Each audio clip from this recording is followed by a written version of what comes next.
Salam əziz doqquzlar, xoş gördük hər birinizi. Necəsiz? Uşaqlar deməli, MHM sınaq toplusu 9-cu siniflər üçün 99 sınaqdan ümumi sınaq üçün izahı sizə təqdim edirəm. Başlayaq birinci sualımızla. Başlamamışdan qabaq nə edirik? Kanala abunə deyilsiniz, abunə oluruq, videoları bəyənirik, rəy yazırıq, fikir bildiririk. Bunlar çox önəmlidir, çox vacibdir. Nömrə 1 uşaqlar. Bismillah. Birinci sualda nə deyir? Belə bir sistem tənliyi verib bizə x kvadrat üstəgəlsin x, y bərabərdir 9, x üstəgəlsin y bərabərdir 3, bizdən y-i istəyir. Baxın, x kvadrat üstəgəlsin x, y bərabərdir 9. Məndən sizə əmanət. Nə? Yadınıza saxlayın. Adətən sistem tənliyi görən kimi uşaqlar çalışırlar ki, sistem tənliyə daxil olan hədlərdən əvəz etmə falan eləsinlər, x-i, y-i addelini axtarsınlar. Ona çalışmayın uşaqlar. Birinci baxın görün sizə nə verir. Bir hadisəyə gendən aralıdan durub baxın. Bax burada x-i ortaq vuruq kimi çıxarsam x plus y qalırmı mötərəzəncində? Bəli. X plus y 3-dürmü? Bəli. X vurulsun x plus y-in əvəzinə 3 qoysam. Buradan x-i 3 tapa bilərəmmi? Bəli. X-i 3 tapandan sonra x ilə y-in cəmsi 3-ə bərabər olduğu üçün x-ə 3 deyəndə y nə olur? Müəllim y 0 olur. Bəli, y 0 olur. Cavab olur B variantı. İkinci sualda deyir ki, uşaqlar A, B-yə paraleldir. Bura 280 dərəcədir. Baxın, bu çöldəki bucağı deyil. Bura 280. Onda bu içəri tərəf neçə dərəcə olacaq uşaqlar? 360 çıxılsın, 280 bərabər olacaq 80 dərəcə. Bax, bura 80 isə mən də bilirəm 30 ilə alfanın cəmsi həmin 80-ə bərabər olmalıdır. Buradan alfa 50 dərəcədir. Bizdən də alfanı soruşduğuna görə cavab olur C variantı. Növbəti sualımız 3-cü sual uşaqlar. 3-cü sualda nə deyir? İxtisar edin. Surətdən 4-ü ortaq vuruq kimi çıxarsam x kvadrat çıxılsın 16. Məxrəcdən də 14-ü ortaq vuruq kimi çıxarsam x üstə gəlsin 4 qalır. Təzədən surətdə kvadratlar fərqi olduğu üçün x minus 4 x plus 4 olur. Məxrəcdə də 14 vurulsun x plus 4 olur. Buradan x plus 4-lər gedəndən sonra nə qalır? 14 ilə də bu gedir. Məxrəcdə qalır 7, surətdə qalır 2 vurulsun x minus 4. O da olur C variantı. Növbəti sualımız 4-cü sual uşaqlar. 4-cü sualda deyir ki, aşağıdakı nöqtələrdən hansının mərkəzi -1,5 radiusu -1,4 radiusu 5 olan çevrə üzərindədir. Aha, mərkəzi -1,4-də, radiusu da 5-dirsə, onda o çevrənin tənliyi x plus 1-in kvadratı plus y minus 4-ün kvadratı bərabərdir 25 şəklindədir. İndi aşağıdakı nöqtələri bir-bir götürüb yerinə qoyuram. Hansı mənə 25 verəcəksə, söhbət ondan gedirmiş. Bu A bəndi deyil, B bəndidir. Niyə? Bax, B bəndində 2 plus 1 kvadratı üstə gəlinsin, 8 minus 4-ün kvadratı bərabərdir 25. 3-ün kvadratı üstə gələk, 4-ün kvadratı bərabərdir 25. 9 üstə gəlinsin, 16 bərabərdir 25. 25 bərabərdir 25. Bəli, doğrudan da həmin B bəndindəki nöqtə o çevrə üzərində yerləşir. Çünki onun tənliyini ödəyir. 5-ci sualımız uşaqlar. M çoxluğunun elementləri M-dır, N-dır, K-dır, L-dır və F-dır. Bizə deyir ki, 2 elementli ad çoxluqlarının sayını tapın. Kombinizon 2, 4, 5-dən neçəyə? 2-yə. 2 elementli ad çoxluqlarının sayı sıranın önəmi olmadığına görə bu şəkildə tapılır. 5 faktorial, 3 faktorial, 2 faktorial, bu da eləyir 4 vurulsun, 5 bölünsün 2, bu da olur 10. Cavab olur 10 uşaqlar B variantı. Növbəti sualımız 6-cı sual uşaqlar. 6-cı sualda deyir ki, A çoxluğu elementləri 1-dir, 2-dir, 3-dür, 4-dür və 5-dir. Cüt elementli ad çoxluqlarının sayını tap. Çoxluğunun cüt elementli ad çoxluğu. Burada neçə dənə cüt ədəd var uşaqların? 1, 2 dənə. Digərlərini silirəm. 2 elementdən neçə dənə ad çoxluğu düzəltmək olar? Bir 2-ni düzəltmək olar. Bir 4-ü düzəltmək olar.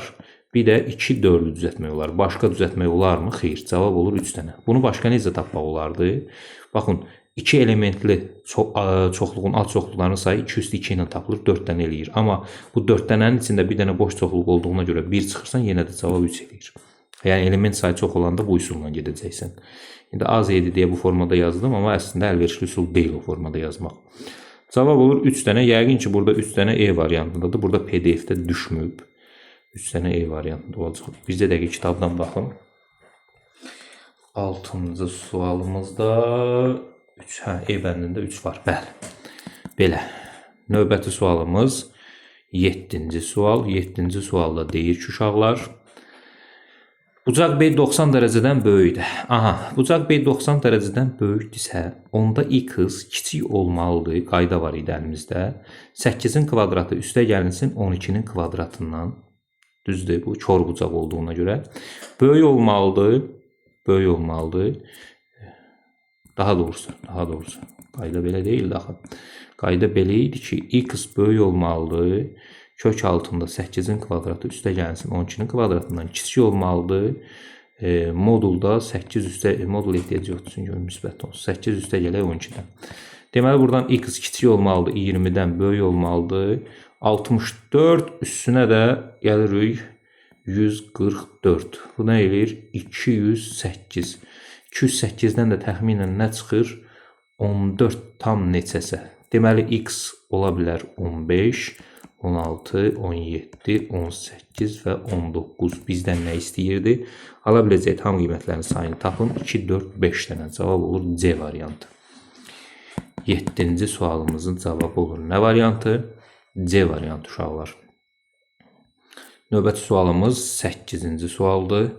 8-ci sualda nə deyir, nə istəyir? Baxaq. Deməli, uşaqlar, 8-də deyir ki, qrafikə uyğun olan variantı seçin. Mən baxıram ki, bunun təpə nöqtəsi -3, 2-dədir. Onda o funksiya y bərabərdir, a vurulsun, x plus 3-ün kvadratı plus 2 şəklində olmalıdır. Baxaq görək, x plus 3-ün kvadratı plus 2 harada var? Bir dənə C variantında, ona görə birbaşa C var. Hə, deyəcəksə, müəllim, A. Zaten başqa variantda bu deyilən söhbət olmadığına görə fikirləşməyin adı yoxdur. Bir də ki, qollar üzü yuxarıdır deyə müsbət olmalıdır A-sı da. Zaten A-sı da C-də müsbətdir. 9-cu sualımız 2174 üstündə 347 ədədinin sonuncu rəqəmini tap. Uşaqlar, 4 üstü 1 eləyir 4. 4 üstü 2 eləyir sonuncu rəqəmi 6, yəni 16. 4 üstü 3 sonuncu rəqəmi nədir? 4. 4 üstü 4 sonuncu rəqəmi nədir? 256 sonuncu rəqəmi 6. 4 üstü 5-ə keçəndə görəcəksiniz ki, sonuncu rəqəm yenə də 4-dür. Əvvəli nədir? Maraqlı deyil. Deməli, bu neçə dənədən 1 təkrarlanır? 4 dənədən 1 təkrarlanır. Ona görə də 347-ni böləcəksən 4-ə, sənə qalıq lazımdır. 347-ni 4-ə böləndə qalıq qalır uşaqlar 3. Qalıq 3 qalırsa, o sonuncu rəqəmi bu müəyyən eləyəcək. 4 üstü 3 nə elədir? Axırıncı rəqəm 4 elədir. Deməli, axırıncı rəqəmimiz nə olacaq? 4 olacaq C variantı. Yaxşı. Yəni, qayda çıxardıb tətbiq eləyirik.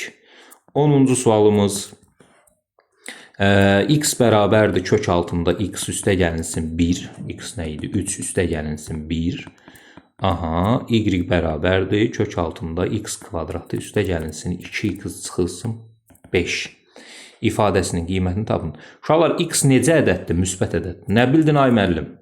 Çünki kökdə 3-dən müsbət ədəd çıxır. Üstünə 1 gələndə müsbət eləyir. Onda belə çıxır ki, bu kök altında x kvadratından x çıxacaq. Üstə gələk 2x çıxılsın 5 olacaq. Düzdürmü? Bəli.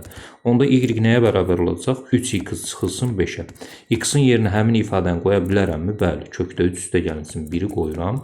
Çıxılsın 5 bərabərdir. Vurub açıram 3 kökdə 3 üstə gəlinsin 3 çıxılsın 5. Bu da mənə nə verir? 3 kökdə 3 minus 2-ni verir.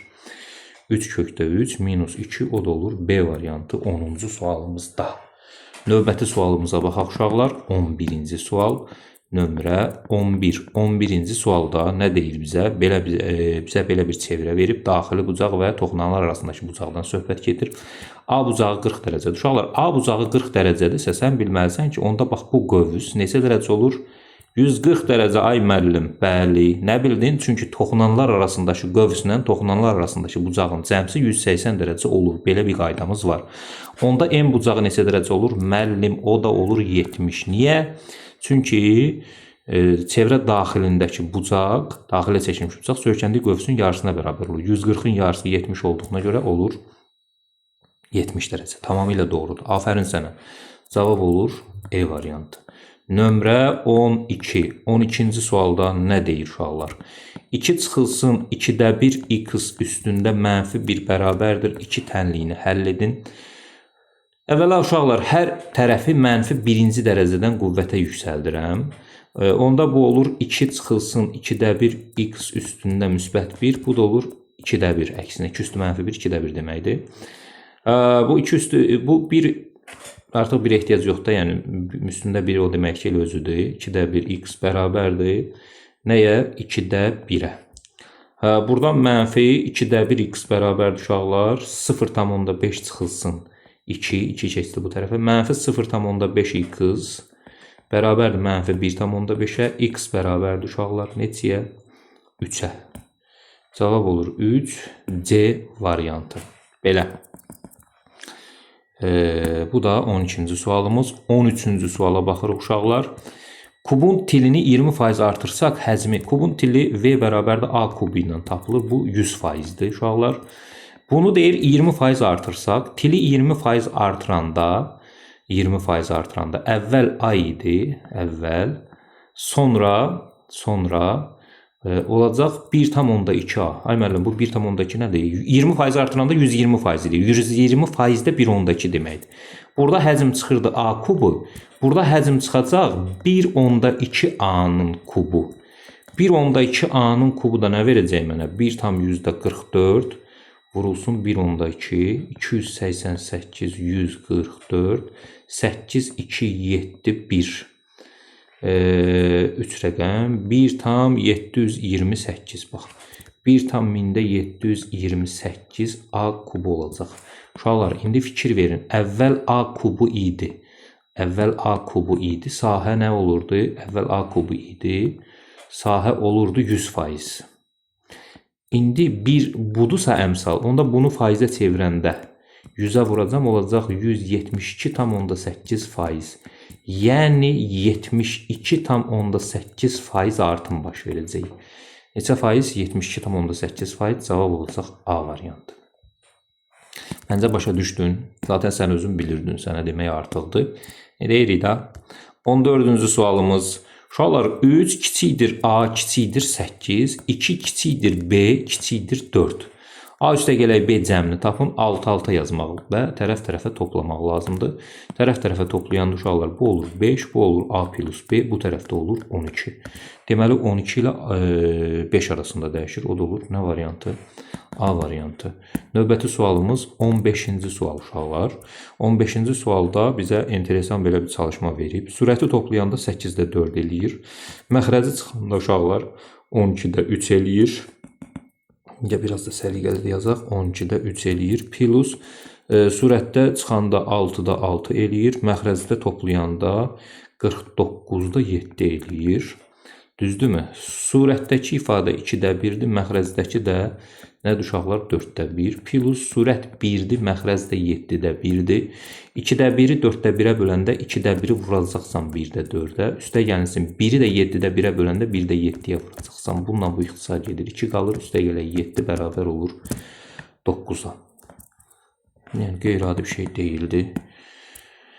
16-cı sualımız. 16-cı sualda bizə nə deyir? Rombun bucaqları 1/2 nisbətindədir. Uşaqlar, mən bilirəm ki, rombun qonşu bucaqları, yəni bir tərəfə bitişik olan bucaqların cəmsi 180 olur. Yəni biri K, biri 2K-dırsa, cəmsi 180-dirsə, onda buradan 3K bərabərdir 180-ə, K bərabərdir 60 dərəcəyə. Deməli, rombun iti bucağı 60 dərəcədir. Rombun da iti bucağı 60 dərəcə oldusa, avtomatik kiçik diagonal tərəfə bərabər olur. Və böyük diagonalı 10 kökdə 3-dür uşaqlar.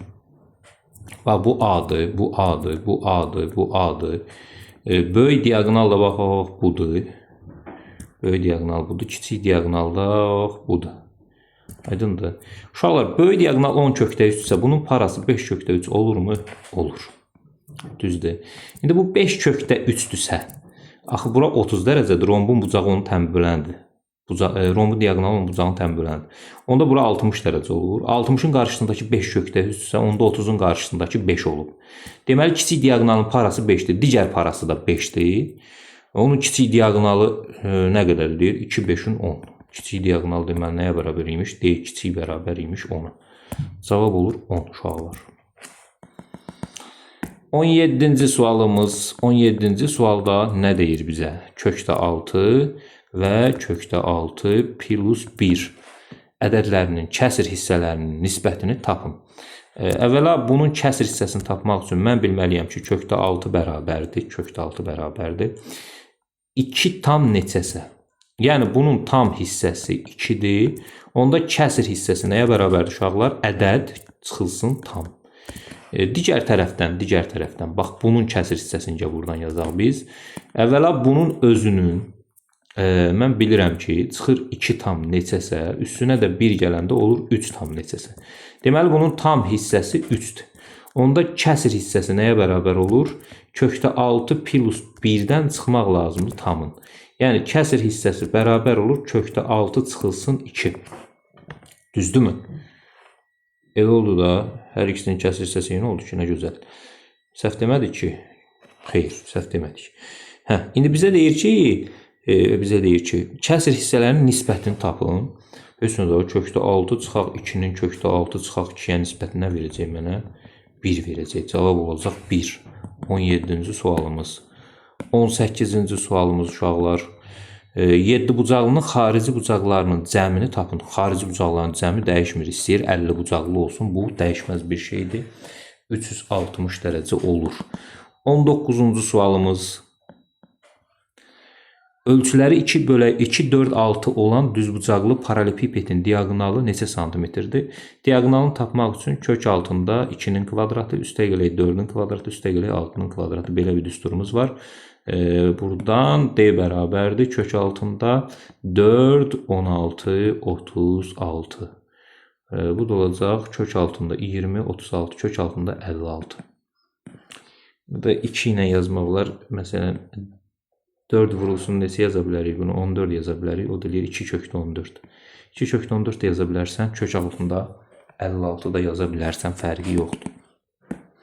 20-ci sualımız. 20-ci sualda deyir ki, ədədlər sırasının medianı ilə modasının fərqini tapın. Uşaqlar, medianı tapmaq üçün sıra ilə düzmək lazımdır. Azdan çoxa və yaxud da çoxdan aza. Düzürəm sıra ilə 4 üstündən xətt çəkirəm. 6 üstündən xətt çəkirəm. Yenə 6, 4, 6, 6. Sonra uşaqlar 8 var burada. Sonra nə var? 8-in üstünə xətt çəkdim. 1, 2, 3 dənə 11 var. 11, 11, 11 var. Sonra 13 var, bir də 17 var. 2 dənə 13 var, bir də 17 var. Moda. Modası 11-dir, bu görükdür. Median. 3-ün buradan sildim, 3-ün buradan. 1-in buradan sildim, 1-in buradan. Ortada ikisi qaldı. Toplayıb 2-yə böldüm. Median nə oldu? O da 11 oldu. Modası ilə medianın fərqi 11 çıxılsın 11 bərabər olacaq 0-a. 20-ci sualımız nə oldu? Cavab olur 20-ci sualımızda 0. 21-ci sualımıza baxaq uşaqlar. 21-ci sualımızda deyir ki, ədədlər sırasının bir-birindən fərqli 11 ədəd var. Bu sırada medianı 9 olarsa, sıradakı ədədlərin hissəsi 9-dan kiçik. Uşaqlar, bir-birindən fərqli 11 ədəd varsa, ortada duran elə onda mediandır da 9. 9-un bu tərəfində 5 ədəd var, bu tərəfində də 5 ədəd var. O 5 dənə ədəd bu 9-dan kiçik olacaq. Çünki median ortada durandır. 9-un solundakılar 9-dan kiçik olacaq. Cavab olacaq 5 dənə. 22-ci sualımız. 22-ci sualda deyir ki, uşaqlar, kvadrat tənliyin kökləri deməli x1, x2-dir. Belə bir ifadə verib onu hesablamağımızı istəyir. Plus 6 bərabərdir 0-a, x1 üstə ilə x2 Viet teoreminə görə 6-ya, x1 vuraq x2 də ilə 6-ya bərabərdir. Uşaqlar, x1 kvadrat x2 üstə gələnsin x1 x2 kvadratından x1 x2-ni ortaq vuruq kimi çıxarsam x1 plus x2 olurmu? Olur. x1 vuraq x2-nin əvəzinə 6, x1 üstə gələ x2-nin əvəzinə də 6 yazsam 6 6 nə eləyir uşaqlar? 36. Cavab eləyir 36. 23-cü sualımız. 7A sinifində olan 12 qız şagirdinin yaşlarının ədədi ortası 13-dür. Deməli, 12 qız yaşlarının ədədi ortası. Ədədi ortası neçədir? 13-dür. Yaşlar cəmi nə olacaq uşaqlar onda? 12 vuraq 13, 144, 156 olacaq yaşlar cəmi bu 12 qızın. Eyni sayda oğlan şagirdlərinin yaşlarının ədədi ortası. Yəni 12 oğlan və yaşlarının ədədi ortası 12 olarsa, onda yaşlarının cəmi 12 vuraq 12 olacaq 144. Aydındır. Sinifdə şagirdlərin yaşlarının ədəd ortasını tapın. 144-ün üstə gələcəksən 156-nı, böləcəksən eyni sayda dediyinə görə 12 qız 12 oğlan olduğu üçün 24-ə. Bu da eləyəcək 200, deməli 300 eləyir də, səhv eləmirəmsə. 300 bölünsün 24. 300-ü də 24-ə böləndə nə eləyir? Bir dəfə 24 çıxanda qalır 60-ın içində 2 dəfə 48, 120-nin içində də 5 dəfə. Zaten buradan da bilmək olardı. 13-ün toplayıb 2-yə də bilmək olardı. Çünki say dəyişmir. 12 olan 12 qız olduğuna görə. Cavab olur 12 onda 5. 24-cü sualımıza baxaq uşaqlar. Deməli 24. 24-cü sualda deyir ki, 2 natural ədədin cəmi 13 olarsa, onların hasili ən çox neçə ola bilər?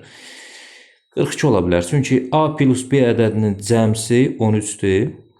Seçmə üsulu ilə həll edin. Bəli, seçmə üsulu ilə həll edin. Cəmi 13 nə ola bilər? 1 ilə 12 ola bilər. 2 ilə 11 ola bilər. 3 ilə nə ola bilər? 10 ola bilər. 4 ilə 9 ola bilər. 5 ilə 8 ola bilər.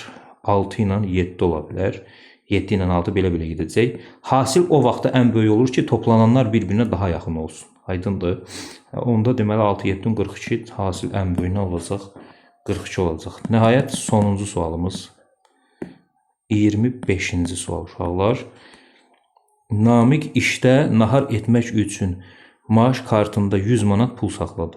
Bir naharın qiyməti 5 manat 70 qəpik, 5.7 manat olarsa, Namiq ən azı neçə gündən sonra kartında 60 manatdan az pul qalacaq. Namiqin 100 manatı var. X gün hər gün 5.77-yə görə X gündən sonra bundan bunu çıxanda kiçikdir. 60 manatdan az dediyinə görə 60. Bax, bu bərabərsizliyi həll etmək lazımdır. Əslində, seçmə üsulu ilə də həll edə bilərsən. Məsələn, 10 gündən sonra 57 manat yiyəcək artıq bu. Ya da ki, adi qaydada həll edir. 5.7 x 60 çıxılsın 100. Buradan 5.7 x mənfi 40. X hər tərəf 5.7-yə böldüm. Mənfi 5.7 işarə dəyişir. 400 bölünsün 57 olur. Bu da x böyükdür. 457-yə böləndə 7 tam neçəsə düşür. Mənə o neçəsə maraqlı deyil. 7, 7, 49, 7, 5, 31, 7 tam neçəsə. Deməli, 7 gündən çox olmalıdır. Yəni, bu ən azı 8 gündən sonra bunun cibindəki pul 8 gündən sonra bunun cibindəki pul 60 manatdan az olacaq. Yaxşı. Bu da belə uşaqlar. Bu da bizim ümumi sınaq üçün sonuncu sualı idi. Xeyirli olsun. Növbəti sınaqlarda görüşmək ümidi ilə. Sağ olun.